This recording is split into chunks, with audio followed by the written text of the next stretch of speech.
ہم نتھنگ سے بات کر لیں. ہیلو. ہیلو. ہاں جی نتھنگ، کیا حال ہے، کیسے ہو آپ؟ جی میں ٹھیک ہوں، آپ ٹھیک ہیں؟ میں ٹھیک ہوں بھائی. کیا بات کریں گے؟ میں نے یہ بات کرنی تھی کہ جو قرآن ہے اس میں ایسی کیا چیز ہونی چاہیے تھی آپ کے نزدیک جو ایک مسلمہ حقیقت بن جاتی اور پھر لوگ اس کو وہ کہتے کہ واقعی یہ خدا کا کتاب ہے، خدا کی کتاب ہے، پھر اس کو کوئی ڈینائی کر ہی نہ سکتا. تو ایسی کہاں سے ہم اتنے سٹینڈرڈز لائیں جو ہونے چاہیے تھے، اس میں کون کون سے ہونے چاہیے؟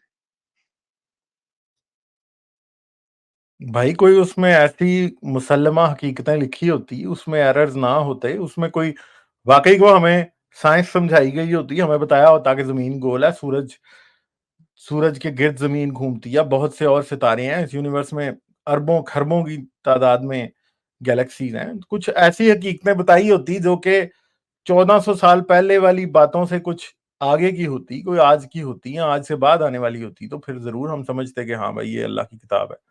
مگر ایسا تو کچھ بھی نہیں ہے قرآن میں. تو وہ غلطیاں جو ہم روز بتاتے ہیں وہ نہ ہوتی تو پھر بھی ہم سوچتے کوئی کہ شاید یہ اللہ کی کتاب ہے.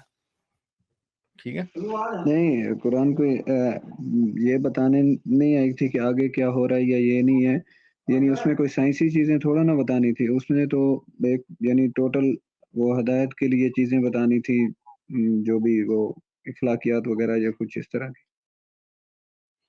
مگر مسئلہ یہ ہے کہ اس میں بہت سی باتیں ایسی بتائی گئی ہیں جو کہ آج سائنسی طور پہ مکمل طور پہ جھوٹ ہیں، تو ان کی وجہ سے تو میں نہیں مان سکتا کہ یہ خدا کی کتاب ہے بالکل بھی.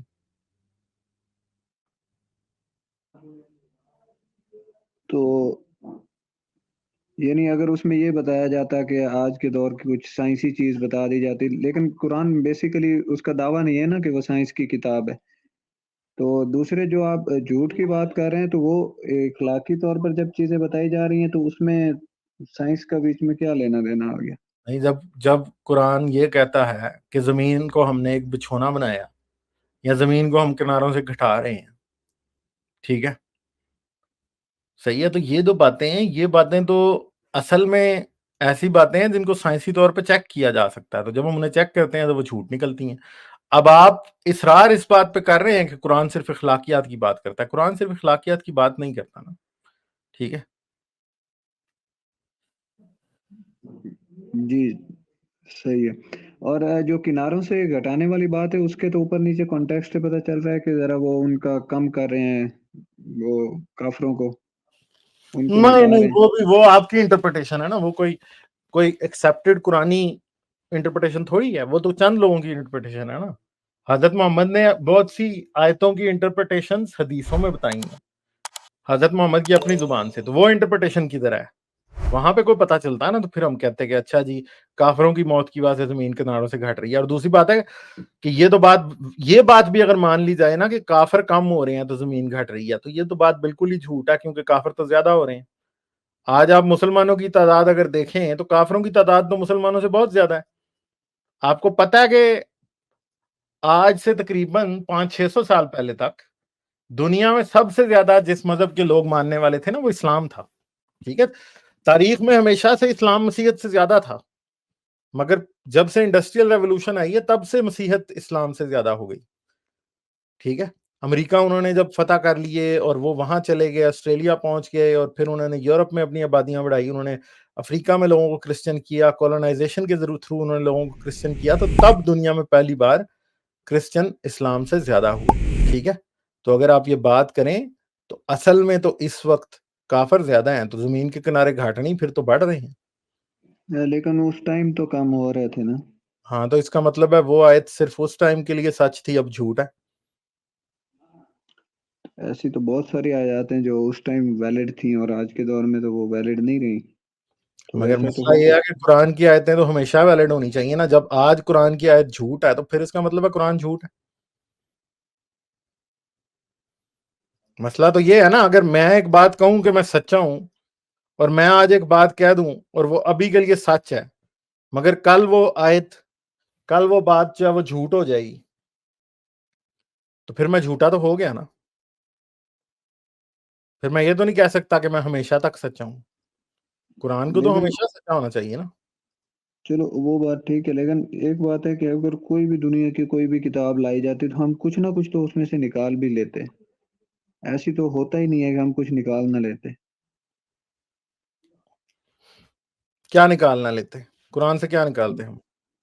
قرآن سے نہیں، مطلب کہ قرآن کے علاوہ کوئی ہائی اسٹینڈرڈ ہو جاتا ہے جس میں ساری چیزیں صحیح بتا دی، پھر بھی کچھ نہ کچھ تو ہم خامی نکال ہی لیتے نا بیچ میں۔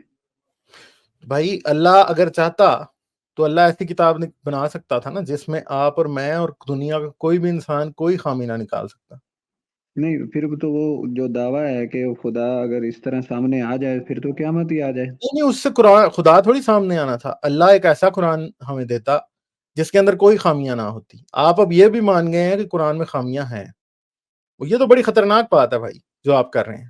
نہیں، میرے ماننے نہ ماننے سے کیا ہونے لگا ہے، نہیں، مگر آپ مسئلہ مان تو گئے ہیں نا، آپ اس بات کو مان گئے ہیں، تو اگر آپ کو ایک مسلمان ہوتے ہوئے خامیاں نظر آ رہی ہیں قرآن میں تو اس کا مطلب ہے اللہ نے تو بہت ہی پور جاب کی ہے، اللہ تو بڑا ہی فارغ آدمی ہے کہ اس سے یہ بات نہیں ہو سکی کہ وہ ایسا قرآن بنا دیتا جس میں کوئی غلطی نہ ہوتی۔ تو غلطی یہ کیا سب لوگوں کے لیے وہ غلطی ہیں؟ اب مسلمان تو اس میں بالکل بھی نہیں مانتے، وہ تو میں الٹا ایک مثال آج ثبوت کل لے بڑی کے آ رہے مشہور میری ہوئی ہے جو لوگوں نے غامدی اور انجینئر تک بھی پہنچا دیا کہ اللہ کہتا ہے کہ ہم نے زمین کے اوپر پہاڑ رکھے، پہاڑ ہم نے ٹھوکے میخوں کی طرح، اصل میں تو پہاڑ نیچے سے اٹھتے ہیں۔ اب یہ بات تو مکمل طور پہ سائنسی ثبوت کے ساتھ غلط ہے، تو اس کو کون مانے گا پھر؟ نہیں، جو پہاڑ نیچے سے اگتے ہیں یہ کتنے وہ بتا چکے ہیں اس میں جیولوجسٹ وغیرہ، سارے جیولوجسٹ اس بات کو مانتے ہیں۔ یہ یعنی ان کا وہ اتفاق ہے اس پہ؟ ہاں جی، سب کا اتفاق ہے اس بات پہ، مسلمان جیولوجسٹ بھی یہی مانتے ہیں۔ اچھا اچھا، ٹھیک ہے، تو یہ تو مکمل طور پہ قرآن کی جھوٹی آیت ہے، صحیح ہے؟ تو اب مجھے بتائیں کہ پھر یہ تو اگر اللہ نے زمین آسمان پہاڑ سمندر سب کچھ بنایا ہے تو پھر اللہ ایک غلط بات ہمیں کیسے بتا سکتا ہے کہ پہاڑ نیچے سے نہیں اگتے اوپر سے رکھے گئے؟ یہ تو بڑی بیوقوفانہ بات ہے۔ جی جی، جو کچھ بھی ہو سکتا ہے اس میں۔ ٹھیک ہے جی، چلیں اور کوئی ٹھیک ہے، کوشچن ہوگے تو میں آتا رہوں گا۔ ٹھیک ہے، مہربانی۔ ٹھیک ہے، okay okay, bye. Like, share اور سبسکرائب کرنا مت بھولیں۔ اس کے ساتھ ساتھ آپ میرے چینل کو پیٹریون پر سپورٹ کر سکتے ہیں۔ پیٹریون کا لنک ویڈیو کی ڈسکرپشن میں ہے۔